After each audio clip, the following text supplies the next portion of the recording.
শুরু হলো চলতি বছরের উচ্চ মাধ্যমিক সার্টিফিকেট ও সমমানের পরীক্ষা।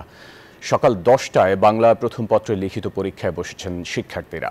সকাল থেকে পরীক্ষার্থীরা কেন্দ্রে আসতে থাকেন। করোনার নতুন ঢেউ দেখা দেয় এবার 60টি স্বাস্থ্যবিধি মেনে চলার নির্দেশনা রয়েছে। এবছর এইচএসসি পরীক্ষা দিচ্ছে 12.5 লাখ শিক্ষার্থী। দেশজুড়ে পরীক্ষার কেন্দ্র রয়েছে 2797টি। লিখিত পরীক্ষা চলবে আগামী 10 আগস্ট পর্যন্ত। নকল ও প্রশ্ন ফাঁস রোধে সতর্ক শিক্ষা মন্ত্রণালয়।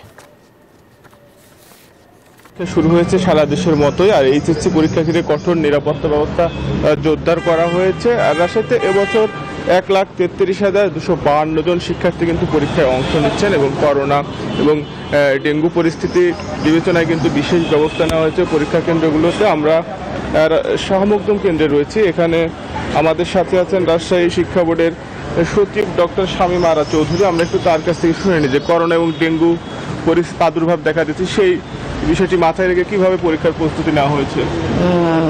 আসসালামু আলাইকুম, সব পরীক্ষার্থীদের শুভেচ্ছা। আসলে বোর্ডগুলোর নির্দেশে আছে বিভিন্ন কেন্দ্র হ্যান্ড স্যানিটাইজার এবং মাস্ক, অর্থাৎ করোনা প্রতিরোধে যে প্রাথমিক ব্যবস্থা সেটা প্রত্যেকটা কেন্দ্র ব্যবস্থা করেছে এবং পরীক্ষার্থীরা তারা পরীক্ষা কেন্দ্রে ঢোকার আগে যাদের মাস্ক নাই তারা মাস্ক নিয়ে পরীক্ষার কেন্দ্রে ঢুকছে। মোটামুটি করোনা প্রতিরোধে যে ব্যবস্থা বাংলাদেশ সরকার গ্রহণ করেছে, শিক্ষা বোর্ডও সেই ব্যবস্থা গ্রহণ করেছে এবং মোটামুটি কেন্দ্র এবং স্টুডেন্ট সেটা মেনে চলছে।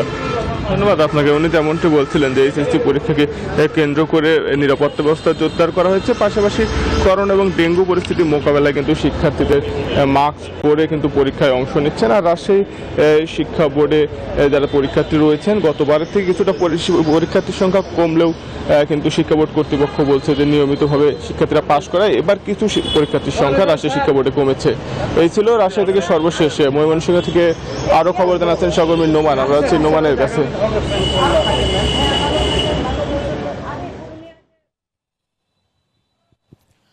ধন্যবাদ মর্তুজা। ময়মনসিংহ বিভাগেও কিন্তু পরীক্ষা অনুষ্ঠিত হচ্ছে এবং ময়মনসিংহ যে শিক্ষা বোর্ড আছে এই শিক্ষা বোর্ডের অধীনে 4টি জেলা রয়েছে এবং এই 4 জেলায় একযোগে আজকে পরীক্ষা অনুষ্ঠিত হচ্ছে।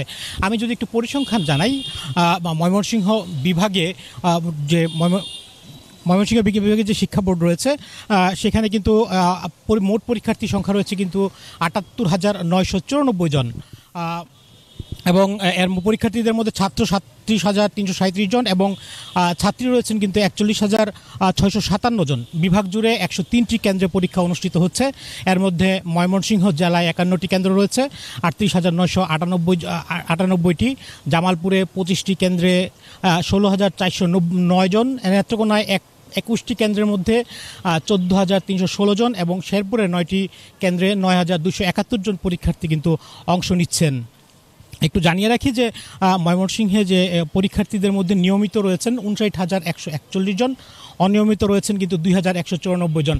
আর নিশ্চয়ই আপনি জানেন যে এই করোনার প্রাদুর্ভাব হঠাৎ করে বেড়ে গিয়েছে এবং এই করোনার প্রাদুর্ভাবের কারণে কিন্তু বিশেষ সতর্কতামূলক অর্থাৎ মাস্ক এবং স্যানিটাইজ এইগুলো কিন্তু প্রত্যেকটা কেন্দ্রে রাখা হয়েছে বলে আমরা আমাদের শিক্ষা বোর্ড সূত্রে জানিয়েছে। তো এই ছিল ময়মনসিংহ থেকে আমার কাছে সর্বশেষ খোঁজখবর। ফিরছি স্টুডিওতে। নোমান, আপনাকে ধন্যবাদ আমাদের সাথে যুক্ত হবার জন্য। বান্ডেল থাকলে প্রতি সেনমানিতে টাকা বাঁচবে। বিকাশ সেনমানি বান্ডেল কিনে জিতুন প্রতি লেনদেনে।